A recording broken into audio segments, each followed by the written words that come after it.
En El Salvador, con el simple hecho de ser parte de una estructura pandilleril, sin importar qué nivel tengas dentro de la pandilla, es un crimen. Si eres palabrero, te espera un mínimo de 40 años de cárcel, y en casos de homeboys, postero o personas que no pertenezcan directamente a estas pandillas, pero si le ayudas a esconderse o guardar ilícitos, te espera una pena mínima de 20 años. Es por ello que muchos de los pandilleros, que en el pasado se sentían intocables por tener tatuajes alusivos a las pandillas, hoy en día es su mayor perdición, y muchos de ellos optan por tratar de borrarse los tatuajes o colocar otros diseños encima de estos para poder despistar a las autoridades. Como podemos ver en el video, este pandillero trata de manera desesperada de borrarse estos tatuajes alusivos a la MS-13. Pero de nada les sirve porque ya se encuentran fichados en los registros policiales. Este pandillero que vemos en el video mencionó que al momento de hacerse esos tatuajes, su mamá lo vio y lloró desesperadamente triste, y le gritaba que era el mayor error que había cometido.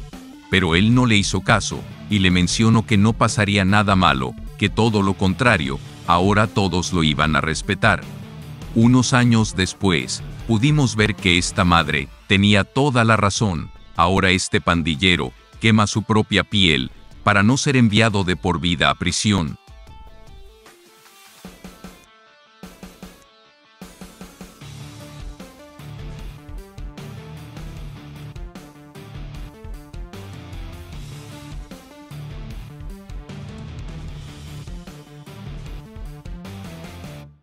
Esta nueva realidad de la que tanto hemos hablado y que hemos recalcado, que no pasa desapercibido a nivel internacional, es toda una realidad. Y para muestra, ayer el presidente de la República, Nayib Bukele, compartía precisamente en sus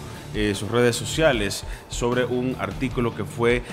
publicado por un periodista estadounidense, en el cual detalla precisamente ese antes y un después que vivió El Salvador, cómo en 2019 seguía sometido El Salvador a este clima de inseguridad. Llega el presidente Nayib Bukele con toda esta visión y la voluntad de generar ese cambio real y con todas las herramientas necesarias, y como ahora, prácticamente 5 años después, El Salvador se ha convertido en ese referente de seguridad. Sin duda también detalla cómo era el día a día de muchas familias que tenían esa zozobra de si sus familiares iban a regresar o no. Ahora es totalmente diferente y pueden vivir en total paz gracias a lo que mencionábamos, estas herramientas y estos planes de seguridad que han sido tanto enfocados en la población como principalmente con estos resultados. Hablar de las estrategias de seguridad en el territorio nacional le han valido a El Salvador salir de la lista de los países más violentos del mundo para convertirse en uno de los más seguros, si no es el más seguro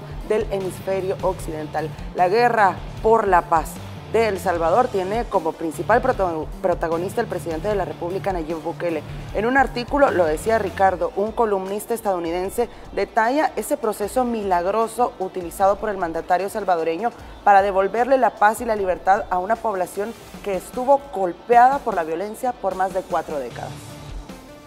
El cortafuegos del terrorismo salvadoreño que brindó un alto a la criminalidad que estaba alimentando una espiral que arrastraba a muchas generaciones a una vida de delincuencia, la inició el jefe de Estado en el año 2019. La medida insignia que con voluntad, coraje, perseverancia y carisma que le permitió al presidente Nayib Bukele recuperar comunidades y colonias dominadas por pandillas fue el Plan Control Territorial.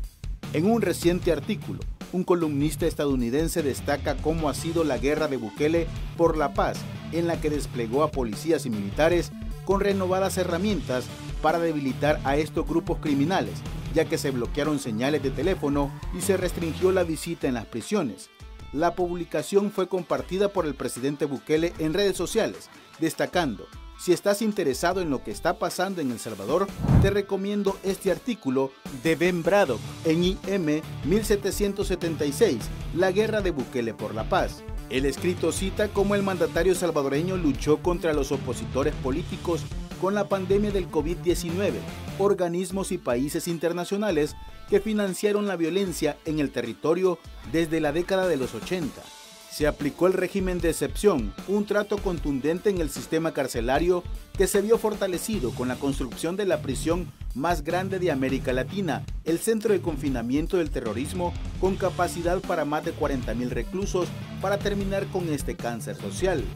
que ha permitido generar un aire de paz y libertad donde el ciudadano puede pasear por los barrios a pie y conducir de noche sin peligro. El Salvador está pasando un proceso de transformación rápido, menciona en su artículo el autor, ya que ahora el gobierno invierte en empoderar a los jóvenes para que vivan una vida buena y digna en un lugar donde la tasa de homicidios está a la par de países europeos como Luxemburgo. Sin duda que la seguridad se ha convertido en el eslabón donde surgen nuevas obras, parques, tiendas y restaurantes que a todos los salvadoreños los hace sentirse orgullosos y alegres. Este modelo quiere ser replicado en otros países del mundo por su éxito, para resolver la situación de criminalidad en la que también ellos viven.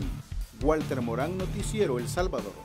Y es así como El Salvador se mantiene en la mirada de todo el mundo gracias a ese cambio radical, pero que también todo esto se traduce en la voluntad que ha tenido un gobernante por primera vez en la historia de un país que estaba sumergido en la violencia y que desde que llegó al Ejecutivo su apuesta fue por brindarle la verdadera paz y seguridad a una población que, como lo decíamos, estaba viviendo en zozobra, no sabían si iba a vivir el siguiente día por el miedo o por el control que tenían las pandillas en nuestro país. Esos cambios radicales son retomados por diferentes periodistas, analistas políticos a nivel internacional y hay que mencionarlo, esto es gracias al Plan Control Territorial que se mantiene en 6 fases activas y que comprende también de oportunidades de preparación, modernización, incursión, extracción e integración, pero se suma el régimen de excepción en esta guerra contra las pandillas, Ricardo. Es un plan contundente que se ha complementado perfectamente, Nelson, con esta vigencia del régimen de excepción, no solo la preparación o la modernización que han tenido las fuerzas de seguridad que en el pasado fueron completamente olvidadas y que incluso ellos mismos antes eran víctimas de estos grupos criminales, todo con la complicidad de esos gobiernos anteriores de Arena y del FMLN. Ahora es totalmente diferente, se les ha brindado esta posibilidad de consolidar que ese control del territorio ahora lo tiene el Estado y no importa dónde se escondan o no importa dónde se dé algún tipo o intento de delito, las autoridades están presentes y sobre todo para combatir no solo las estructuras criminales que ya de por sí están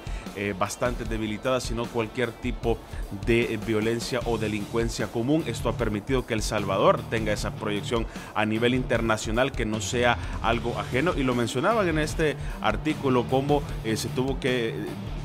pasar por este